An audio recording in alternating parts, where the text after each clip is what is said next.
ಇಂದು ಮಹಾಲಯ ಅಮಾವಾಸ್ಯೆ, ಪಾರ್ಶ್ವ ಸೂರ್ಯಗ್ರಹಣ. ಇಂತಹ ಸುದಿನ 1000 ವರ್ಷಕ್ಕೊಮ್ಮೆ ಬರುತ್ತದೆ ಎಂಬ ನಂಬಿಕೆಯೂ ಇದೆ. ಉಡುಪಿ ಮಲ್ಪೆಯ ವಡಪಾಂಡೇಶ್ವರ ಕಡಲ ತೀರದಲ್ಲಿ ಪಿಂಡ ಪ್ರದಾನ, ತಿಲತರ್ಪಣ, ಸಮುದ್ರ ಸ್ನಾನ ಆಚರಿಸಲಾಗುತ್ತಿದೆ. ಸಾವಿರಾರು ಸಂಖ್ಯೆಯಲ್ಲಿ ಜನ ಪಿತೃಗಳಿಗೆ ತರ್ಪಣ ನೀಡುತ್ತಿದ್ದಾರೆ. ನದಿಗಳೆಲ್ಲದರ ಸಂಗಮ ಸಮುದ್ರದಲ್ಲಿ ಪುಣ್ಯ ಸ್ನಾನವನ್ನ ಮಾಡಿ ಅಗಲಿದ ಆತ್ಮಗಳಿಗೆ ಶಾಂತಿಯನ್ನ ಕೋರುತ್ತಿದ್ದಾರೆ. ಈ ಬಾರಿ ಹೊರ ಜಿಲ್ಲೆಯ ಹೆಚ್ಚಿನ ಭಕ್ತರು ಈ ಧಾರ್ಮಿಕ ವಿಧಿಯಲ್ಲಿ ಭಾಗಿಯಾಗಿದ್ದಾರೆ.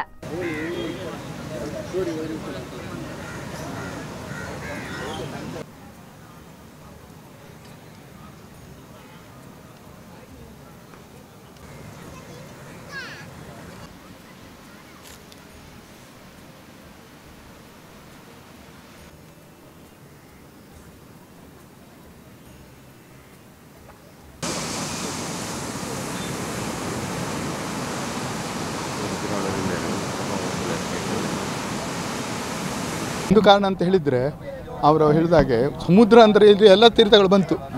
ಇಲ್ಲದಿದ್ದರೆ ನೀವು ಒಂದು ಕ್ಷೇತ್ರದಂತೆ ಹೋದರೆ ಅಲ್ಲಿ 3 ನದಿ, ಉಪ್ಪಿನಂಗಡಿ ಹೇಳಿದೆ 3 ನದಿ. ಇವನ್ನ ನೀವು ಪ್ರಯಾಗಕ್ಕೆ ಹೋದ್ರೆ ಸಹ 3 ನದಿ. ಆದರೆ ನಮ್ಮ ಇದರಲ್ಲಿ ಒಂದು ಭಗವದ್ಗೀತೆಯಲ್ಲಿ ಒಂದು ಇದುಂಟು, ಸರ್ವದೇವನಸ್ಸು ನಾರಾಯಣ ಕೇಶವಂ ಪ್ರತಿ ಗಚ್ಚತಿ. ಹಾಗೆ ಎಲ್ಲ ಇದು ಮಾಡಿದ ನದಿಗಳು ಇಲ್ಲಿ ಬಂದು ಸೇರ್ತಿವೆ. ಸಮುದ್ರದಲ್ಲಿ ಮಾಡಿದ ಸಮುದ್ರ ಸ್ನಾನ ಮಾಡಿ ಸಮುದ್ರದಲ್ಲಿ ನಾವು ತರ್ಪಣ ಮಾಡಿದ್ದು ಎಲ್ಲ ನದಿಗಳನ್ನು ಮಾಡಿದ ಹಾಗೆ. ಆದ್ದರಿಂದ ಹೆಚ್ಚು ಮಂದಿ ಇದು ಗೊತ್ತಿಲ್ಲ. ಈಗ ನಮ್ಮ ಬೇರೆ ನೀವು ಹೇಳಿದಾಗೆ ಬೇರೆ ಜಿಲ್ಲೆಯವರಿಂದ ಬಂದು ಇಲ್ಲಿ ತರ್ಪಣ ಕೊಡ್ತಾ ಇದ್ದಾರೆ. ಮಹಾಲಯ ಕೆಲವರು ಶ್ರಾದ್ದ ಸಹ ಮಾಡ್ತಾರೆ ಇಲ್ಲಿ. ಹೌದು, ಅದಕ್ಕೆ ಸಹ ವ್ಯವಸ್ಥೆ ಉಂಟು. ಹಾಗೆ ಇಲ್ಲಿ ನೇರವಾಗಿ ಬಂದು ಮಾಡ್ಬೋದು, ಏನು ಬುಕ್ ಮಾಡಬೇಕಾಗಿಲ್ಲ. ಇಲ್ಲ ಇಲ್ಲಿ ವೈದಿಕರು ಬಂದಿರ್ತಾರೆ, ಯಾರ ಹತ್ರ ಸಹ ಮಾಡಿಸ್ಬೋದು, ಹಾಗೇನಿಲ್ಲ. ಆದರೆ ನಾವೇನು ಮಾಡ್ತೇವೆ ಅಂದರೆ, ನಮ್ಮ ಎಲ್ಲ ಇಲ್ಲಿ ಬಂದಿದ್ದಾರೆ, ಎಸ್ಪೆಷಲಿ ನಾವು GSBಗಳು ಬಂದಿದ್ದೇವೆ, ನಮ್ಮ ಪುರೋಹಿತರಿದ್ದಾರೆ. ಆ ಪುರೋಹಿತರ ಹತ್ರ ಹೋಗಿ ನಾವು ಮಾಡಿಸ್ತೇವೆ.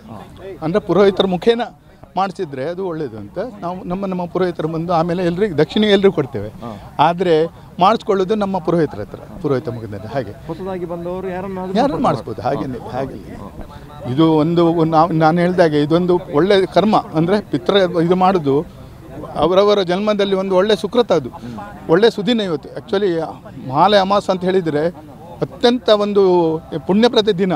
ಸೊ ಈ ದಿನ ಯಾರು ಬಂದು ಯಾರಿಗೂ ಅವರವರ ಹಿರಿಯರಿಗೆ ತರ್ಪಣ ಕೊಡ್ಬೋದು.